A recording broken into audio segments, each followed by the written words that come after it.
مساء النور، رمضانكم مبارك سعيد، الله يدخلو عليكم بالصحة والسلامة وكاع داكشي اللي كتمناو يا ربي آمين. الحلقة ديال اليوم غادي نصاوبو لي سيجار وكذلك البسطيلات اللي كيجيو خطيرين، كيجيو بطريقة اللي سهلة جدا. كذلك حتى لي سيجار ديالنا واحد الحشوة كتجي بنينة ولذيذة.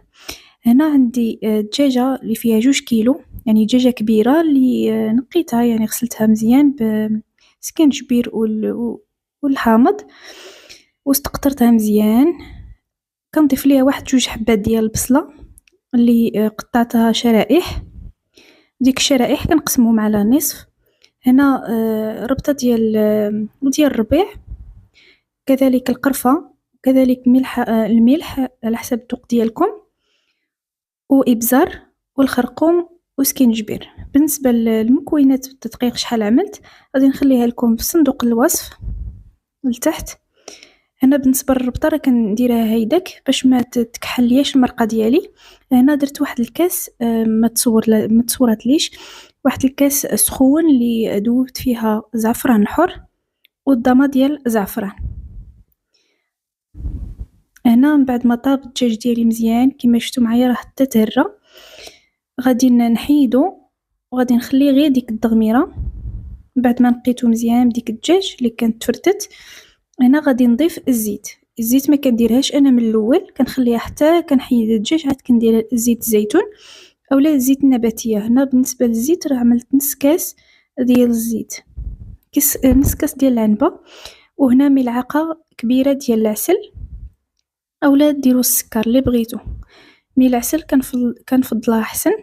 صافي هنا غادي نخلط ديك العسل ديالي مزيان مع الدغميره حتى كتولي الدغميره بهذا الشكل هذه، كتعسل مزيان، ما كيبقاش فيها ديك الماء، كتبقى غير زويته. يعني ديك الزيت دخلت فيها مزيان وبقات غير زويته، ديك الماء ضروري ما خصوش يكون. عاد كتضيفوا البيض. هنا بالنسبه للبيض درت 3 ديال البيضات، وكل وحده كتديروها بوحدها وكتحركوا حتى تحيد ديك، يعني كيطيب لنا البيض مزيان وكينشف. ضروري من هذه المرحله. اولا تقدروا تستغنوا على البيض، يعني تخليو غير ديك التغميره توقف مزيان صافي، كتخلطوها مع الدجاج اللي فرتتو صافي. من بعد هنا من بعد ما نشف لي البيض مزيان كيولي على هذا الشكل هذا، غادي نضيف ديك الدجاج اللي فرتتو، يعني الدجاج اللي حيدت له العظام ضروري تحيدوا العظام وتاكدوا بانه راه ما بقات حتى عظمه. صافي كتخلطوها مع ديك الدغميره والبيض حتى كيتلبس ديك اللحم كامل، يعني ديك الدجاج كامل كيتلبس بديك الدغميره وكتخليوه جانبا. هنا غادي ناخدو 400 غرام ديال اللوز اولا 350 غرام. هنا غادي نضيف ليه واحد 3 معالق نتاع السكر سبيسيال، سكر كلاصي اللي غادي نطحنو مع ديك اللوز. هنا بالنسبه للوز لكم الاختيار، تقدروا تطحنوه مزيان حتى كتعلكوه اولا تخليوه هيدا مهرمش. انا كيعجبني ندوز فيه شي شويه هيدا مهرمش، غادي نخليه شي شويه باين بهذا الشكل هذا، راه كيجي خطير. هنا تقدروا تضيفوا حتى السكر ديال زهرة البرتقال، كتعطي واحد المذاق زوين. انا ما كانش عندي. هنا غادي نضيف ليه شي شويه ديال القرفه، كتعجبني اللوغو ديال القرفه، هنا اختياري. غادي نخلط مع ديك اللوز. وهنا الطريقه اللي كندير هنا في البسطيله ديالي، ما كنديرش كل حاجه بوحدها، يعني كنخلط مع ديك الدجاج، ديك اللوز كنخلطو مع الدجاج بهذا الشكل هذا، كتجي خطيره. يجربوها ولا الا كتجي زوينه وما كتمحنكمش دغيا كتعمروا، ما كتبقاوش ديروا اللوز بوحدو والدجاج من الفوق ديال اللوز. هنا كتخلطوا كلشي وكتعمروا يعني دغيا وكيجي زوين. صافي غادي نخلط ديك اللوز مزيان بهذه الطريقه. انا بالنسبه للورقه ديال البسطيله خديت الورقه ديال الفيلو، ديك ديال برا دائما ماشي دائما كتخرج زوينه، فكناخذ هذه ديال الفيلو كنخليها في الثلاجه الوقت اللي كنحتاجها كنجبدها. هنا خديت الورقه ديال الفيلو درتها على العرض وقطعتها على 3. نتمنى أنه تكون واضحة. هنا من بعد ما قطعتها على 3 كنديرهم على بعضياتهم وكنقطعهم في الوسط، يعني كنحصل على المربعات كما على هذا الشكل هذا. نتمنى أنني يعني وضحت في لا فيديو. وكنحيدو ديك الورقات اللي كيجيو مقطعين. هنا خديت واحد الإطار على حسب الحجم اللي بغيتو ديروا البسطيلة ديالكم. هنا كنعمرو، يعني كندهنوا ديك الورقة ديال البسطيلة بالزيت اولا بالزبدة. صافي كتدهنوا ديك الورقة ضروري، عاد كتعمروا الحشوة ديالكم وكدهنوا الجوانب. انا هاد الاطار انا عندي شويه غارق، كناخذ واحد الورقه اخرى، واحد المربع ديال الورقه ديال البسطيله، كندهنها كذلك وكنقلب هذيك البسطيله الاولى وكنطوي. ضروري هنا دهنوا. صافي في الاخير راه ما كدهنوا نيزيت من حتى حاجه، كتخليوها هيداك. غادي نعاود معكم وحده اخرى. وهنا الورقه ضروري يعني كتاخذوا داكشي باش كتحتاجوه، يعني كديروا به دابا. والاخرى كتغطيوها لانه دغيا راه كتنشف، ما تخليوهاش هيداك برا على سطح العمل. صافي كنجمع بهاد الطريقه وكنديرها كنقلبها على الورقه الاخرى. نتمنى ان الطريقه تكون باينه. صافي كطوي الورقه ديالنا بعد ما دهناها بالزيت.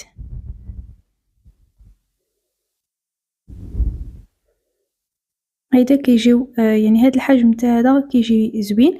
هنا الطريقه الاحتفاظ ديالو في المجمد كنديرها هيدا، كنقسمهم على يعني كندير ورقه ديال السلفيليزي بيناتهم، عاد كنغطي داكشي كامل بالورق السلفيليزي هيدا في شي صينيه حتى كيجمدوا. عاد كتفرقوهم في لي ساشي ديال المجمد، بلاستيكات ديال المجمد.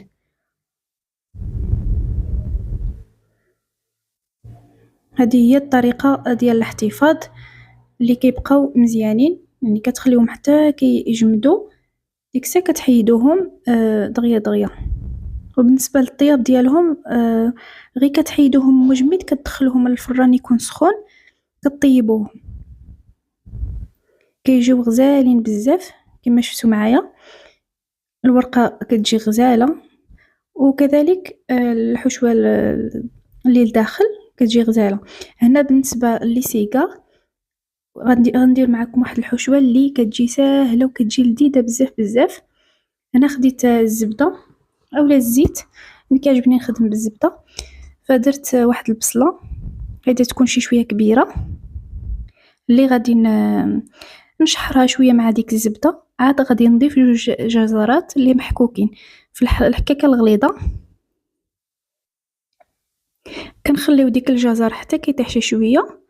عاد كنضيفو الشامبينيون انا كان عندي في المجمد شامبينيون طري، يعني الفطر الطري.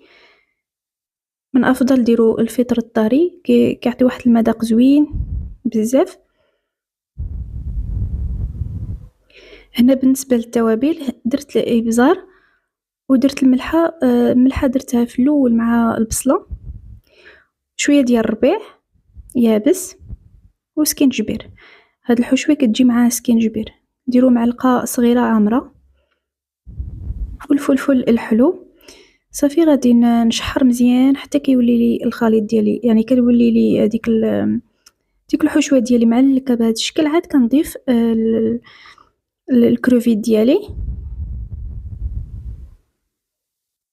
هذا درت ديك كروفيت لي كبير وقطعته طريفات صغار.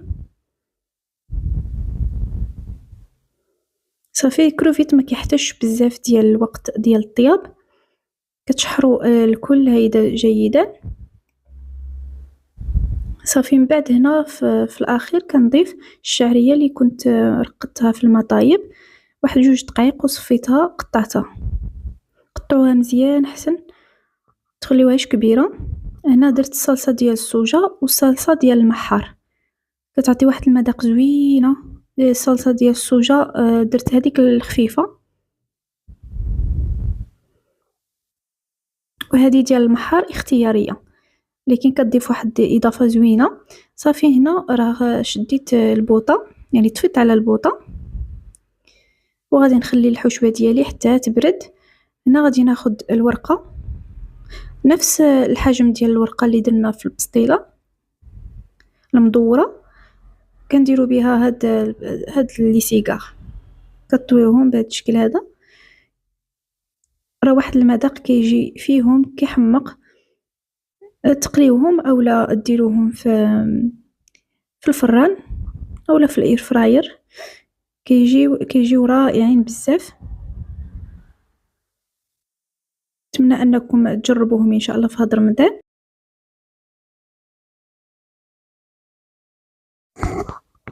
صافي هنا غادي نستمر، ناخذ الورقه ديالي كدهنوها ضروري بالزيت اولا الزبده مخلطه مع الزيت.